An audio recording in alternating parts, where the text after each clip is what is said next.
le decía, esta es la puerta de entrada a lo sobrenatural de Dios, a la manifestación gloriosa de nuestro Dios. Se decía, esto no lo he enseñado antes, fue algo que Dios me enseñó a mí y ha sido como un fundamento de fe para mi vida. Y que por mucho tiempo Dios me fue dando, fue abriendo mi entendimiento y fue revelándome como por partes, como por etapas, sobre lo que el antiguo pacto representa y el nuevo pacto representa. Lo que son y cómo debemos verlo a través de las Escrituras hoy. Esto fue algo que impresionó mi vida, me impactó, pero no me fue permitido de parte de Dios enseñarlo en otros tiempos. Puedo entender hoy que mientras yo no lo tuviese claro, ¿cómo lo iba a enseñar? De repente, en el ministerio, sirviendo a Dios,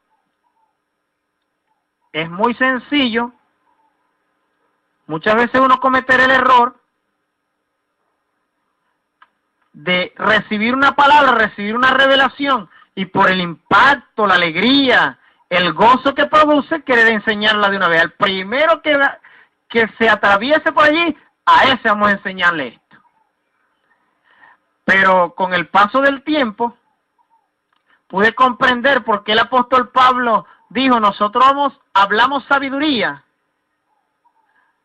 a los que han alcanzado madurez, y sabiduría no de este siglo, ni de los príncipes de este siglo que perecen, sino la sabiduría de Dios en misterio. Amén. Entonces, vamos a continuar con esta enseñanza. La semana pasada estuvimos hablando sobre lo que es el pacto, la diferencia entre un pacto y el otro, lo que representa el sacrificio de Jesucristo, las mejores promesas. Estuvimos analizando lo que la ley es sombra y de qué cosa es sombra, o mejor dicho, la sustancia o la imagen de las cosas. Esto nos trae un paralelo espiritual y natural de los pactos de Dios. Dios, el pacto antiguo, lo hizo sobre bases y promesas que desde el principio lo llevó a la parte natural para transmitir algo espiritual, para anunciar algo que venía, abriendo un camino. Dios hizo un pacto con su pueblo, pero en ese pacto ya Dios tenía preparado en su corazón, en su diseño, en su plan eterno, en su plan perfecto, que Él tenía que llevarlos a otro nivel y a otra dimensión. Porque el primer pacto, todo estaba establecido en la tierra, para hacerse en la tierra, y tomando formas y figuras de la tierra. Y solo eran una sombra de lo que luego se iba a hacer en el cielo. Ahora, en el nuevo pacto, las cosas que hacemos aquí en la tierra, las hacemos dirigidas por el cielo y de acuerdo con las formas del cielo. Vamos a iniciar leyendo en el libro de Hebreos. Les decía también que antes de conocer el Nuevo Testamento, antes de dar una enseñanza sobre el Nuevo Testamento, todo lo que, donde comienzan los evangelios y luego las cartas, las epístolas, que finalizan en Apocalipsis, antes de ir a dar los evangelios, es clave empezar enseñando hebreo, porque es en la carta que nos ilustra qué ocurre entre pactos, entre los dos pactos. Y al ilustrarlo y tener claro la diferencia entre un pacto y el otro, podemos venir a iniciar un estudio del pacto en el que estamos establecidos, el pacto en Jesucristo. Te voy a invitar que abra su Biblia en el libro de Hebreos capítulo 8, versículos 6 y 7. Pero ahora, tanto mejor ministerio es el suyo, cuanto es mediador de un mejor pacto, establecido sobre mejores promesas. Porque si aquel primero hubiera sido sin defecto, ciertamente no se hubiera procurado lugar para el segundo. En este principio que vamos a establecer, debo ilustrar lo que un pacto es, y sobre todo viéndolo desde el punto de vista de Dios. La palabra pacto es una palabra griega que es igual que testamento. Mejor dicho, pacto o testamento vienen a ser exactamente lo mismo. En algunas traducciones usted podrá encontrar la palabra pacto y en otras traducciones podrá encontrar la palabra testamento. Su Biblia está subdividida en dos: el Antiguo Testamento y el Nuevo Testamento, el Antiguo Pacto y el Nuevo Pacto. Todo está encerrado en ellos. Todo lo que es la palabra inspirada por Dios está encerrado en estos dos pactos. Pero como dijimos, el pacto antiguo no tenía la imagen de las cosas, sino la sombra de las cosas. Toda cosa, al ser puesta o expuesta a la luz, tiene una imagen y tiene una sombra.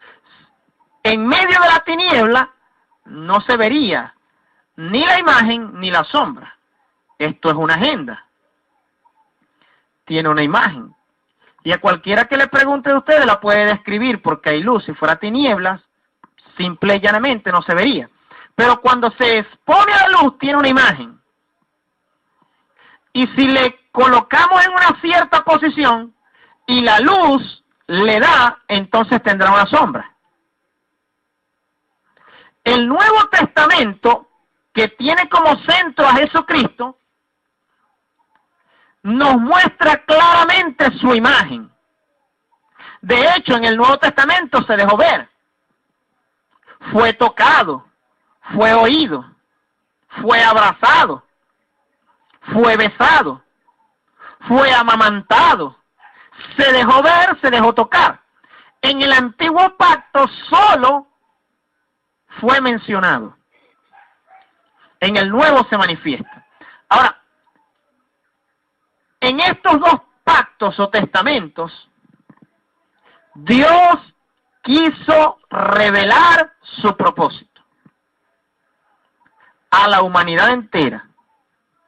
Desde siempre, aun cuando Dios tomó un trato específico con el pueblo de Israel y lo llamó para ser su pueblo, siempre estuvo en la mente y corazón de Dios las naciones, el mundo entero, toda su creación. Iniciando en este principio, pero ahora, tanto mejor ministerio es el suyo, hablando de Cristo, cuanto es mediador de un mejor pacto. El nuevo pacto es mejor. ¿Por qué es mejor? Versículo 6, sigo leyendo, establecido sobre mejores promesas. es mejor porque tiene mejores promesas. Versículo 7, porque si aquel primero hubiera sido sin defecto,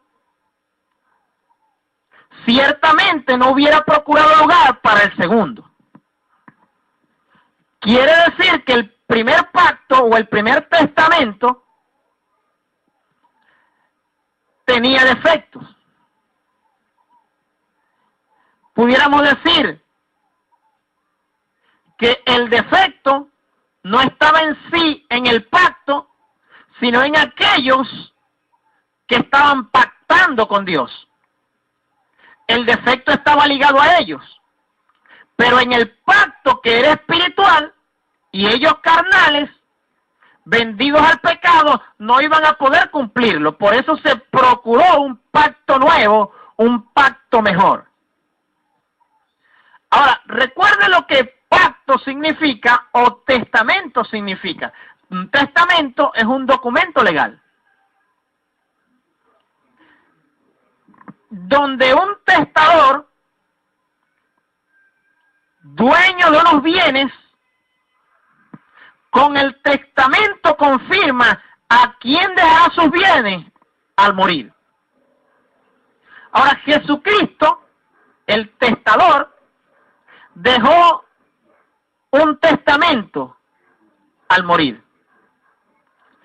La diferencia de que este testador resucitó, no se quedó muerto. Él resucitó. Pero dice la Escritura claramente, en este texto que leímos, que el primer pacto tenía defecto. El nuevo es perfecto.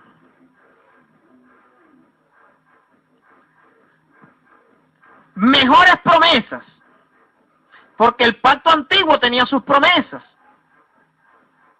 Y Dios prometía un cuidado, una protección y una acción sobre aquellos que estuvieran guardando el pacto. Estaba condicionado. Habían ciertas condiciones, requisitos que se tenían que cumplir.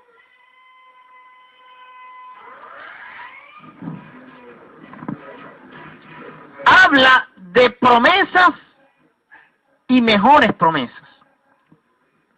Más adelante en esta enseñanza estaremos hablando de cuáles fueron las promesas de un pacto y cuáles las promesas del nuevo pacto. Y cómo podemos obtener que esas promesas en nuestra vida se cumplan. Porque las dos promesas están condicionadas. Tanto las promesas del pacto antiguo como las promesas del pacto nuevo están condicionadas. Dios es un Dios de promesa, Dios es un Dios de pacto. Él cumple sus pactos, Él cumple su palabra. Pero siempre tiene una condición que cumplir antes de recibir lo prometido. En el antiguo pacto, las promesas estaban condicionadas legalmente a un estilo de vida moral, a un cumplimiento de ordenanzas, leyes, mandatos y decretos. Tenía que ser cumplido al pie de la letra. Tenía mandamientos rituales, con tiempos señalados y específicos. En el nuevo pacto también está condicionada a las promesas. Ahora, la condición para el cumplimiento de las promesas en el nuevo pacto no pasa por una vida ritual, pero sí pasa por un estilo de vida. Escrito está que el justo vivirá por la fe, o el justo por la fe vivirá. Entonces, en el nuevo pacto, la condición de que las promesas se cumplan está en creerlas. Hablando de esto, Jesucristo dijo, para el que cree, todo le es posible. Si puedes creerlo, preguntó a alguien que le estaba hablando de hacerle un favor. Y él estaba entre los dos pactos, él estaba finalizando uno, cumpliendo uno, para activar el otro. Y aún anunciando el reino, anunciando el mensaje del Padre, anunciando el nuevo pacto, él le dice, si puedes creerlo, condiciona. Si puedes creerlo, al que cree, todo le es posible. Ya había registrado Mateo, porque nada hay imposible para Dios. Dicho de la boca de un ángel, nada hay imposible para Dios. Ahora, la condición en Cristo Jesús es creer.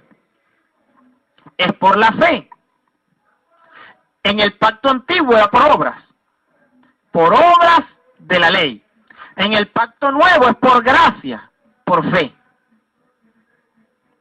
Aunque es un regalo, que es lo que representa la palabra gracia, aunque es un obsequio de parte de Dios, no se puede recibir sino por fe. Entonces está la condición. Tienes que creer para poder recibir las promesas de Dios. Hablando de estos dos pactos, leemos en el capítulo 8, versículo 13,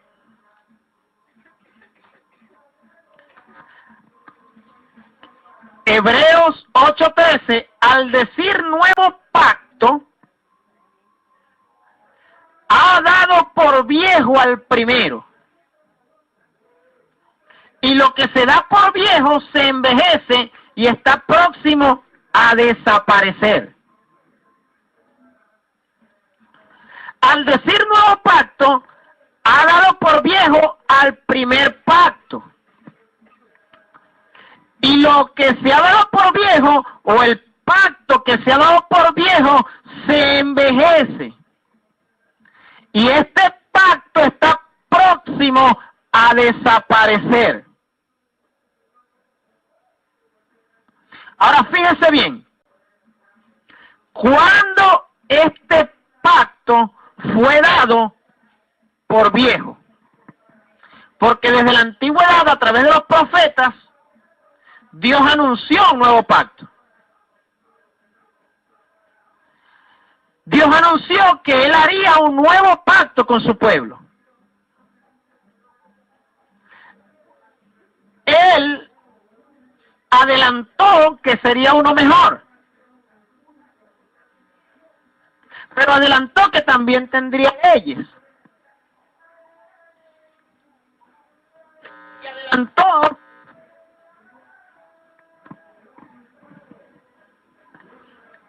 quién iba a enseñar esas leyes. Está hablando de un pacto antiguo y un pacto nuevo desde el antiguo pacto. Mejor dicho,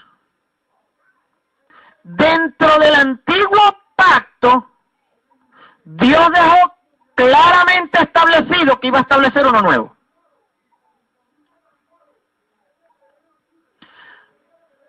Hay un problema en las personas que leían el antiguo pacto.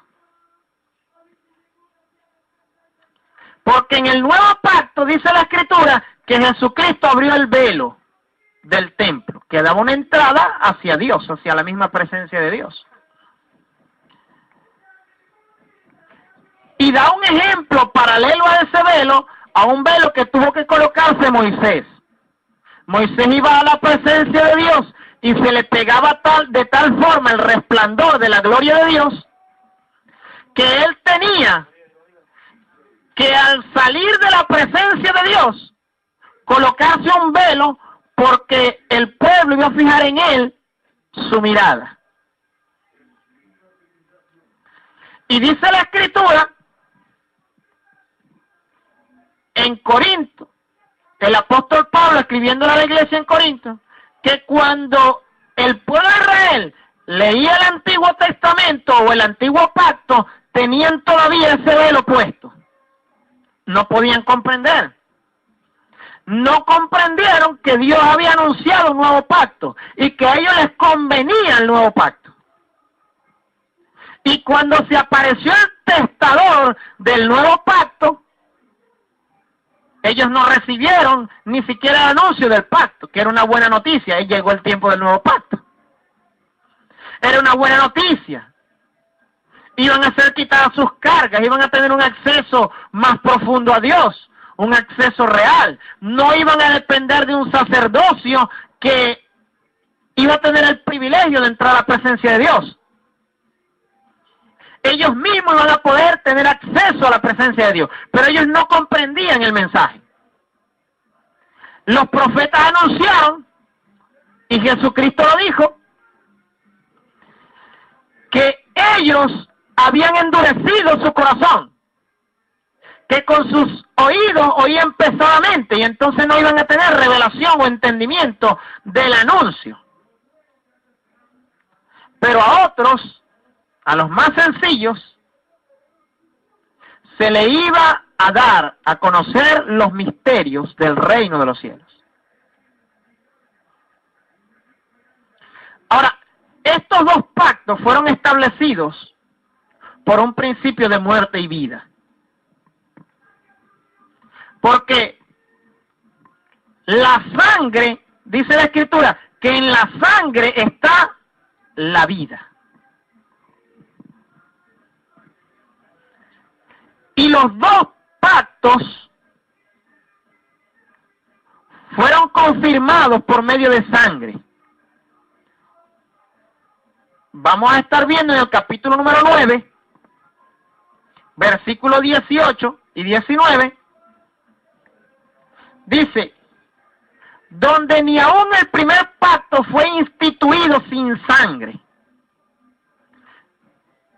instituido o establecido sin sangre, porque habiendo anunciado Moisés todos los mandamientos de la ley a todo el pueblo, tomó la sangre de los becerros y de los machos cabríos, con agua, lana escarlata e hisopo, y roció el mismo libro y también a todo el pueblo, diciendo, esta es la sangre del pacto que Dios os ha mandado. Agarró aquella ley y la roció con sangre. Y agarró aquel pueblo y lo roció con la misma sangre. Y luego dice que también roció todo el tabernáculo con sangre. Y dice, versículo 22, y casi todo es purificado según la ley. La ley era el documento legal del antiguo pacto que registra alguna de las partes centrales del antiguo pacto, y casi todo es purificado según la ley con sangre. Y sin derramamiento de sangre no se hace remisión. Ahora dice que esto era figura de lo que había de venir. Figura de las cosas celestiales. Si leemos el versículo 13 y 14 de ese mismo capítulo, nos vamos a dar cuenta que el nuevo pacto también fue establecido con sangre. Dice el 13, porque si la sangre de los toros y de los machos cabríos y las cenizas de la becerra, rociada a los inmundos, santifican para la purificación de la carne, cuánto más la sangre de Cristo, el cual, mediante el Espíritu eterno, se ofreció a sí mismo sin mancha a Dios, limpiará vuestras conciencias de obras muertas, propósito, para que sirváis al Dios vivo. Así que por eso, es mediador de un nuevo pacto. Él con su sangre limpió. y limpia es la conciencia. El lugar donde el pecado más afecta, la conciencia. Con su sangre limpió el lugar más impuro en el hombre.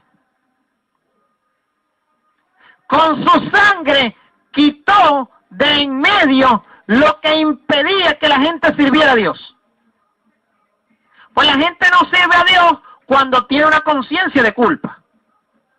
Cuando tiene una conciencia de culpa, la gente no puede ni siquiera orar bien. No puede orar tranquilo. ¿Por qué? Porque su conciencia le inculpa de algo. Cuando una persona siente que ha ofendido a Dios, ha quebrantado la ley o el mandamiento de Dios, siente que ha ofendido a Dios, entonces no se siente en la libertad de orar. No se siente en la libertad de hablar la palabra. No se siente en la libertad de ministrar a nadie. Siente lo que es un arma estratégica del reino de las tinieblas, la condenación. Se siente condenado, se siente con culpa, se siente que no tiene el derecho. Entonces, la conciencia fue limpiada por Cristo para que se pueda mantener una vida de servicio a Dios. De que no haya nada que te detenga, que te impida servirle. Ahora ve, muchas de las cosas que nosotros hemos aprendido hoy nos van a ayudar a ver a Dios en la justa posición en la que Él está. Porque por mucho tiempo, oyendo la palabra y de repente oyendo enseñanzas, sin un balance adecuado, sin un equilibrio adecuado entre los dos pactos, nos impedía ser libres. La Escritura dice claramente, aquel al que el Hijo del Hombre libertare será verdaderamente libre. Es una libertad verdadera. O sea que habían otras libertades, pero no eran verdaderas. Y cuando el Señor habló de esto, Él estaba hablando en cuanto al pecado. Él les estaba diciendo, porque todo aquel que hace pecado es esclavo del pecado. Y al que el Hijo del Hombre libertare será verdaderamente libre. Pero Él dijo que para ser verdaderamente libre hay que ser discípulo y hay que permanecer en la verdad y hay que conocer la verdad. Y conoceréis la verdad, y la verdad, bueno, esta es una verdad que te liberta. Cuando tú conoces qué tipo de pacto tienes hoy con Dios, entonces comprenderás que la condenación no te pertenece. Hoy no nos va a poder dar el tiempo para compartirlo todo. Por eso hemos venido fraccionando la enseñanza para dar unas partes, para ir dando parte por parte y usted tener una semana para asimilar. Ir asimilando, ir revisando la Escritura, como hacían los cristianos en Berea. Iban revisando en la Escritura para ver si era así. Iban profundizando con las Escrituras. Ahora, así como este pacto tiene, estos pactos tienen diferencias en que uno es nuevo y el otro es antiguo, en que uno tiene promesas y otro tiene mejores promesas, en que el que fue declarado antiguo o viejo ya estaba próximo a desaparecer, que cuando Cristo estableció el nuevo desapareció. Así también tiene un sacerdocio. Uno era según el orden de Aarón, que al morir uno lo heredaba el otro, y el otro es según el orden de Melquisedec, unos que no mueren, uno que muere y otro que no muere. Sacerdocio que por la muerte tenía que delegarse a otro. Y que muchas veces en el pueblo de Israel hubo grandes problemas por el sacerdote que heredó. el que heredaba a veces no era tan correcto como el padre.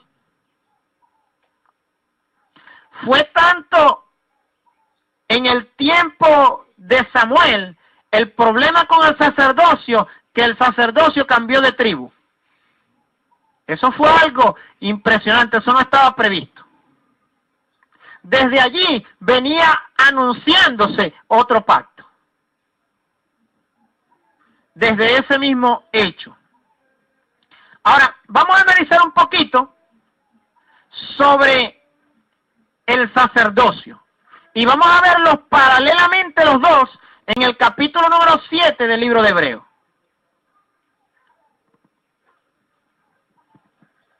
Hebreos capítulo 7 nos habla de los dos sacerdocios.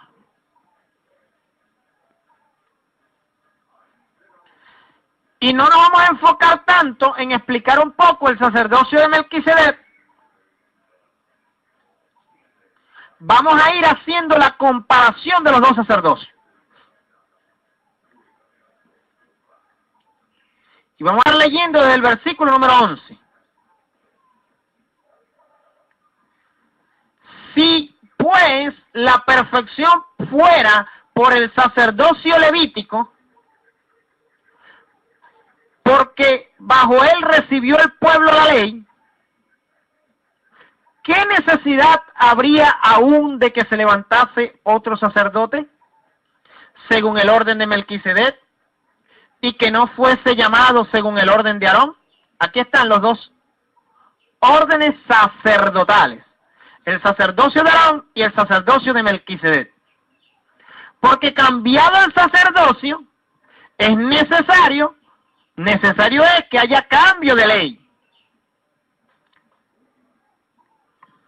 Y aquel de quien se dice esto es de otra tribu, de cual nadie sirvió al altar. Mejor dicho, de la tribu de la que vino Jesús, nadie había servido al altar. Hubo un cambio completo de tribu, lo que veníamos hablando. Ahora, no solamente que hubo un cambio de tribu y hubo un cambio de sacerdocio, ¿sí? No dice que hubo un cambio de ley. Versículo 12, porque cambiado el sacerdocio, necesario es que haya también cambio de ley. Está la ley de Moisés. Es la ley que establece el sacerdocio de Aarón. Ahora, ¿cuál es la otra ley entonces?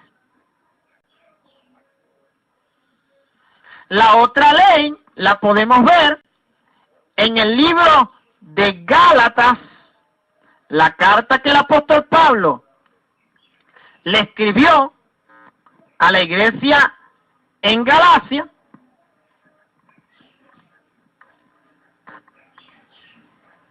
Y voy a leer versículo 2 solamente. Gálatas 6:2 dice: sobrellevad los unos las cargas de los otros y cumplid así la ley de Cristo. Entonces está la ley de Moisés, ¿y la ley de quién? Y la ley de Cristo. Ahora, la ley de Cristo es una ley del amor, de sobrellevar las cargas los unos de los otros. Y así es la forma de cumplir la ley de Cristo. Porque Cristo, aunque vino para establecer una nueva ley, esa nueva ley tiene una línea que lo conecta con la antigua ley. Porque todos los 10 mandamientos y todas las leyes, Jesucristo mismo dijo que ¿en qué se resumía? En amor. Porque toda la ley y los profetas en esta sola sentencia se resumen: amarás al Señor tu Dios con todo tu corazón, con toda tu mente, con toda tu fuerza, sobre todas las cosas, y amarás a tu prójimo como a ti mismo. Aquí está toda la ley. Una sola sentencia se resume. Hubo un cambio de ley para que fuese más sencilla de comprender y aplicar. Pero hay ley. La ley de Cristo es muy diferente. Cuando Jesucristo estaba diciendo que tomen mi carga, porque mi yugo es fácil y ligera mi carga, Él dijo, yo les voy a quitar el yugo que ustedes tienen, pero lo voy a colocar otro. Pero es ligero, es más fácil de llevar. Y le quitó el yugo de la ley de Moisés y les colocó el yugo de la ley de Cristo. Y ahora ya no estás ligado a la carga pesada de Moisés. Recuerde, un yugo era una pieza de madera que unía dos animales para que hicieran un trabajo. Entonces, en aquel yugo legal, la carga era muy pesada. Estaba unido a Moisés, caminando con Moisés. Imagínenselo. Pasando todas las desobediencias del pueblo. Con aquella carga, y que los maestros de aquella ley, según Jesucristo, eran hipócritas porque ellos ataban la carga pesada sobre el pueblo, sobre los hombros del pueblo, pero ellos no lo querían mover ni con un dedo. Él estaba hablando de esa carga. Le dijo, no, mi yugo es fácil y ligera mi carga. Venga acá, deje esa carga, suelte ese yugo y ahora venga, yo le voy a hacer un yugo conmigo. Usted debe tomar su cruz cada día y seguirme. Era una ley, tenía que amar a la gente. Maldice al que te maldiga. No, ya no aplicaba en la ley de Cristo. Al que te maldiga, bendiga. De la cual nada habló Moisés tocante al sacerdocio. Y esto es aún más manifiesto si a semejanza de Melquisedec se levanta un sacerdote distinto, no constituido conforme a la ley del mandamiento acerca de la descendencia, sino según el poder de una vida indestructible. Nuestro sacerdote es indestructible. Nadie lo va a poder sobornar. Nadie lo va a poder convencer. Nadie lo va a poder quitar. Podemos tener una certeza plena en el sacerdocio. No es como hoy día. Por eso la Escritura nos encomienda que nosotros pongamos la mirada y los ojos en Jesús. Él es el autor y consumador de la fe. Él es el sacerdote con una vida indestructible. Pero cuando la gente pone su mirada en los sacerdocios de la tierra, gente que tiene debilidades, que puede fallar, puede errar el blanco, puede volver atrás, de esta gente que tiene la mirada en ese sacerdocio humano, natural, puede en un momento determinado, viendo al sacerdote caer ellos también. Pero nosotros tenemos un sacerdote con una vida indestructible. Si mantenemos nuestra mirada puesta en ese sacerdote, nos vamos a dar cuenta que somos indestructibles también. Fíjense lo que dice, versículo 17. Pues se da testimonio de él, tú eres sacerdote para siempre, según el orden de Melquisedec. Queda pues abrogado el mandamiento anterior a causa de su debilidad e ineficacia. ¿Queda qué? Abrogado. ¿Qué quiere decir la palabra abrogado? Anulado, eliminado, quitado. Si el mandamiento anterior queda abrogado, entonces, ¿qué hacemos nosotros? Sujetándonos a preceptos y mandamientos de hombre que estaban establecidas en ese precepto o en ese mandamiento o en esa ley. Versículo 19 dice, pues nada perfeccionó la ley. Y de la introducción de una mejor esperanza por la cual nos acercamos a Dios. En la ley de Cristo hay una introducción de una mejor esperanza. Y por esta esperanza nos acercamos a Dios. Y esto no fue hecho sin juramento. Nada más y nada menos que Dios juró.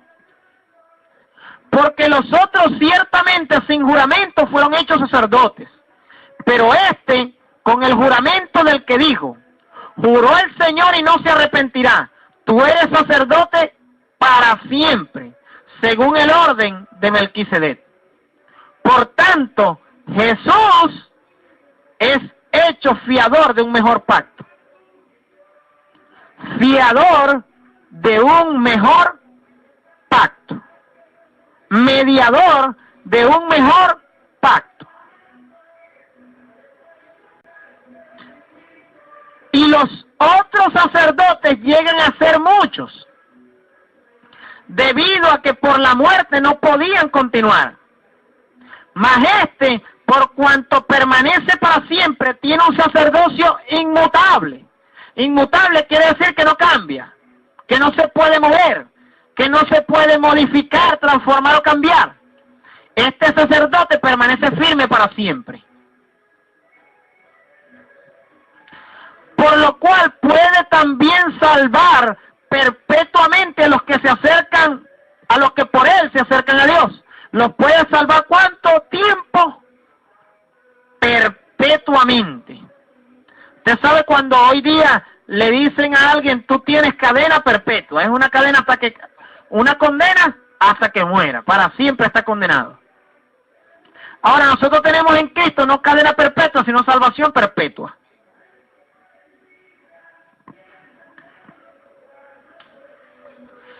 Dice, viviendo siempre para interceder por ellos. Nada más y nada menos que tienen la intercesión de Cristo de continuo, para siempre. Y de repente, cuando nosotros no tenemos un entendimiento claro de esto, y no tenemos estos principios bien claros en nuestra mente, el pacto que tenemos en Cristo, su sacerdocio y su intercesión, entonces andamos por allí, ay hermano, mire por favor, haga una oracioncita allí por mí. ¿Por qué? Porque no hay conciencia, hermano, de que hay un sacerdote que vive día y noche para interceder por ti. Hermano, cuando usted tiene aquella convicción, mire, no es malo pedirle a alguien que haga una oración por usted, eso no es malo, eso no es pecado. La Biblia dice que debemos interceder los unos por los otros. Pero, hermano, cuando usted llega al nivel de no comprender esto, cae en un nivel donde va a depender de una intercesión de alguien más.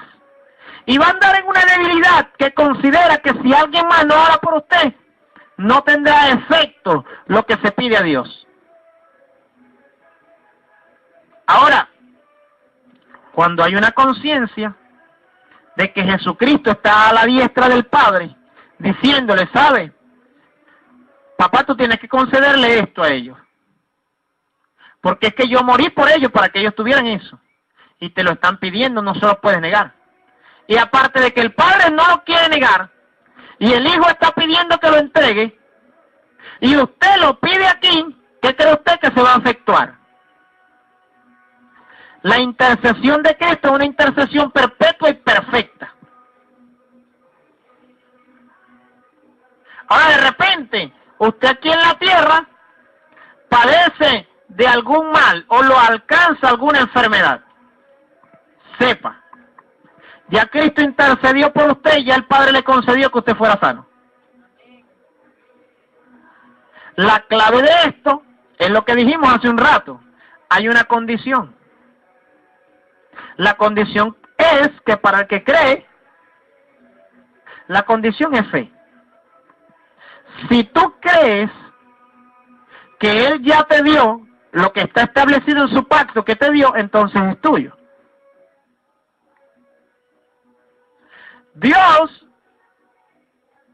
se ríe de la enfermedad. Así como Cristo caminó en esta tierra riéndose de la enfermedad, tú tienes que irte. Aquí también te tienes que ir. Y aquí no puedes entrar. Ahora imagínense el pueblo de Dios, creyendo que somos el cuerpo de Cristo, como lo establece nuestro pacto, el cuerpo de Cristo no aceptó enfermedad. Al cuerpo de Cristo no le pertenece, fue redimido. Entonces perfectamente usted puede reírse de la enfermedad. De aquí tienes que salir, de aquí también tienes que salir. Dicen los médicos que no se puede. Bueno, eso lo pueden decir ellos, pero yo tengo un pacto con Dios que dice que sí puede. Y Dios es fiel a sus pactos. Y usted puede decirle también y reírse, aquí tampoco puedes entrar. Esto es impresionante, hermano. Voy a decirles esto. Confirmando este pacto, un hombre de Dios, siendo científico, médico, estando en una misión en una tribu indígena en África, estaban en una misión no solamente de evangelística, ellos eran misioneros que predicaban la palabra, pero era médico él. Y había una peste, una enfermedad que estaba matando a la gente. Y la gente moría y echaba una espuma por su boca, que tenía una infección, una bacteria muy fuerte, que acababa en poco tiempo con la vida del ser humano.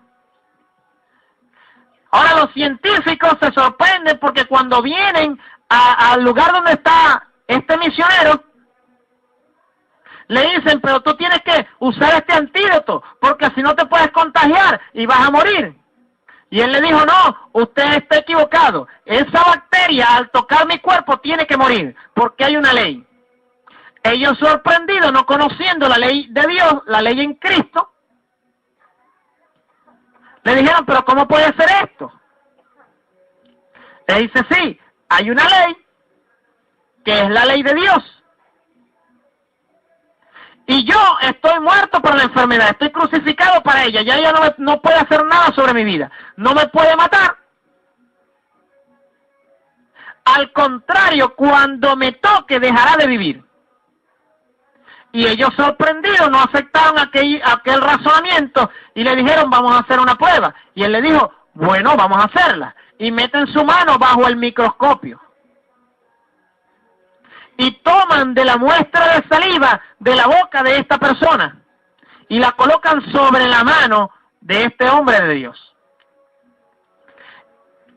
Y las bacterias que a través del microscopio se podían ver en movimiento, se pudo detectar que la bacteria que producía esta enfermedad, al tocar su piel iba muriendo. Se veían como unos huevillos con una colita que iban vivos nadando, como nadando, estaban en la saliva, pero a lo que tocaban su piel morían. ¿Por qué? Porque había una ley. Ahora, ¿pero por qué en él pasaba esto y quizás en otros no? Aún pudiendo ser creyentes en Cristo. Porque él aplicó la ley sobre sí a través de un derecho que le daba el creer que esa ley era así. Si hubiese dudado de ella, la historia sería distinta. Porque la Escritura nos dice, hay una cláusula dentro de nuestro pacto, que el que duda no recibe nada. Aunque Dios le quiera dar todo, pero las dudas le roban todo. Ahora nosotros vamos a ir entrando. Fíjense que estamos hablando de su sacerdocio.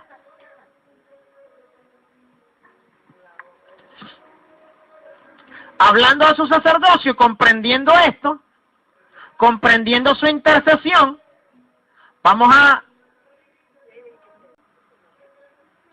versículo 19. Perdón, estamos en el capítulo 7 todavía. Versículo 26. 7:26. Porque tal sumo sacerdote nos convenía, santo, inocente, sin mancha, apartado de los pecadores y hecho más sublime que los cielos, que no tiene necesidad cada día, como aquellos sumos sacerdotes, de ofrecer primero sacrificio por sus propios pecados y luego por los del pueblo. Porque esto lo hizo una vez para siempre, ofreciéndose a sí mismo. Porque la ley constituye sumo sacerdote a débiles hombres. Pero la palabra del juramento, posterior a la ley, al Hijo, hecho perfecto para siempre. Hay un juramento de Dios que vino posterior a la ley y que estableció como sumo sacerdote al Hijo, hecho perfecto para siempre. Ahora, ¿habrá algo que el Padre le pueda negar al Hijo?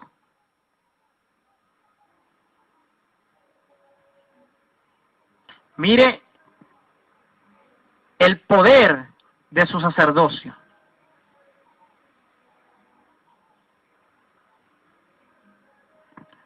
El poder de su sacerdocio.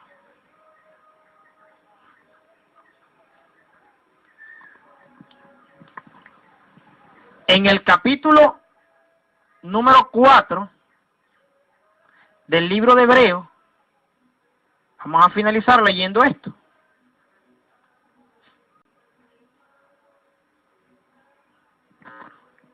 Hebreos capítulo 4. Algunas referencias al sacerdocio de Cristo.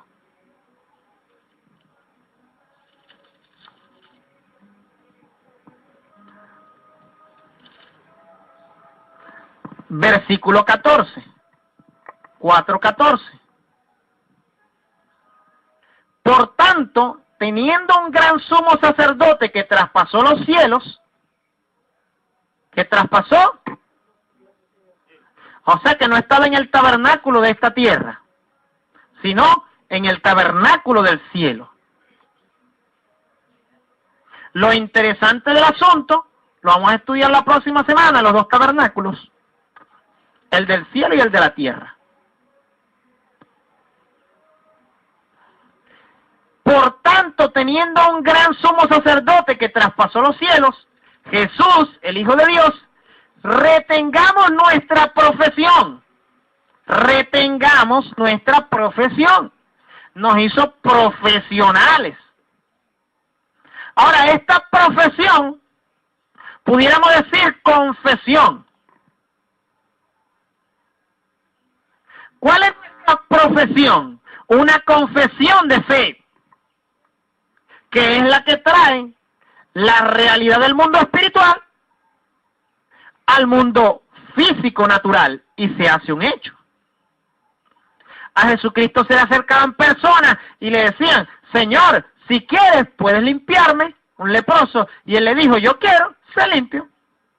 Te traía tan fácilmente lo espiritual a lo natural, y que es en el nivel y dimensión donde Él quiere que caminemos. Y alguno dirá, hermano, ¿estás seguro que Dios quiere que caminemos en ese nivel? Si no, pregúntese, ¿qué pasó con el apóstol Pedro?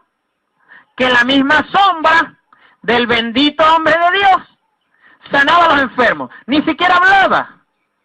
Su sombra. Pero no era la sombra de Pedro, era el pacto en Cristo. No era la sombra de Pedro, era el poder del Espíritu Santo. No era la sombra de Pedro, era lo perfecto del reino de los cielos manifestándose en la tierra. Él estaba anunciando un reino, y es un reino que es todopoderoso. Retengamos nuestra profesión, porque no tenemos un sumo sacerdote que no pueda compadecerse de nuestras debilidades, sino uno que fue tentado en todo según nuestra semejanza, pero sin pecado. Acerquémonos pues confiadamente al trono de la gracia para alcanzar misericordia y hallar gracia para el oportuno socorro.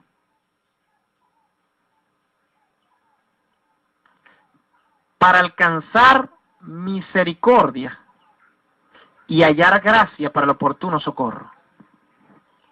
La próxima semana vamos a ver los dos tabernáculos y vamos a ver las dos leyes.